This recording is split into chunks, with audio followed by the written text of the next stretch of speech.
I was very happy. In fact, the only way to actually get better was to accept that this is a mental disorder, okay? I don't have an issue with that term. I don't think it's a problem because at varying points in people's lives, your mental can get out of order. So Ray J recently did an interview with Candace Owens talking about transgender issues as well as some other topics, particularly mental health. And since I saw this, I'm like, there could be some themes here. Now, in this interview, two things I noticed were, one, the comparison of, let's say, body dysmorphic disorder and gender dysphoria, and how those are two different issues according to the guest, but also what is the prevalence of mental health in general? Because during this interview, Ray J straight up asked the question of how many people have mental health disorders worldwide. And he kind of asked it in a way where it's some mystery that no one knows, when in actuality, we actually know the statistics of this. How many people in the world are statistically suffering from a mental disorder? About 13% of people suffer from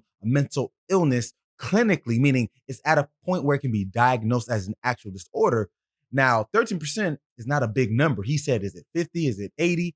Now, we know 13 is definitely the minority, meaning most people do not have a mental illness. Now, do people deal with mental health issues? Yes. And I think that's what he may be conflating this with, because in actuality, most people will go through some kind of mental health issue throughout their life, whether it be some anxiety, a little bit of depression, things of that nature. But when it comes to something severe or clinical, most people do not have this. Now you can ask the question, what does it take to even be diagnosed as a clinical disorder? Well, it takes different criterion depending on the actual diagnosis, but usually it takes at least 5 or so symptoms, or it needs to have a prevalence throughout life, especially before adolescence, or if it is after adolescence, it needs to be frequent, intense enough, and have no explanation outside of general context. For example, if your loved one passed, being sad and depressed during that time makes sense. Now, it doesn't mean this can't lead to major depressive disorder, but there's probably more things going on outside of your loved one passing.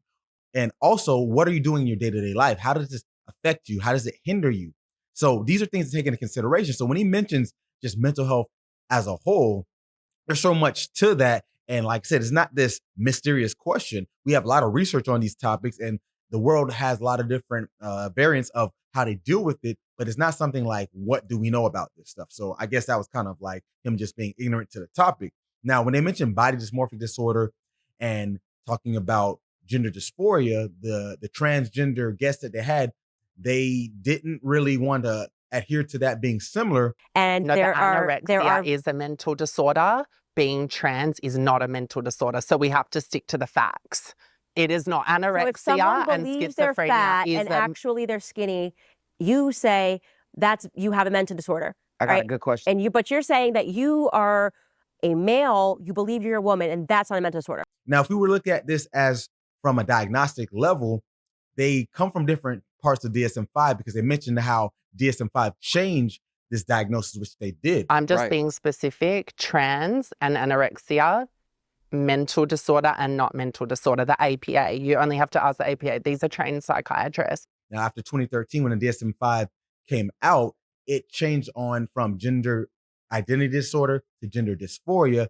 The P's know the sound of it. They didn't like how it was called an identity disorder. But when you look at what it's associated with, it's usually associated with anxiety disorders. A lot of suicidal tendencies go with this, as well as some eating disorders. So that's a comorbidity, as we call them, something that can come along with it. Objectively speaking, bipolar, it's a disorder. Anorexia, it's a mental disorder. Transgenderism, body dysmorphia, is a mental disorder. These are all mental disorders, right? But on the other side, with body dysmorphic disorder, this is when you have unexplained or lesser explained compulsions of how you look and perceive yourself, and you need to do things to alleviate that. So things such as mirror checking. Oh, I need to look in the mirror. Oh, I'll never look good enough, so I have to keep checking yourself.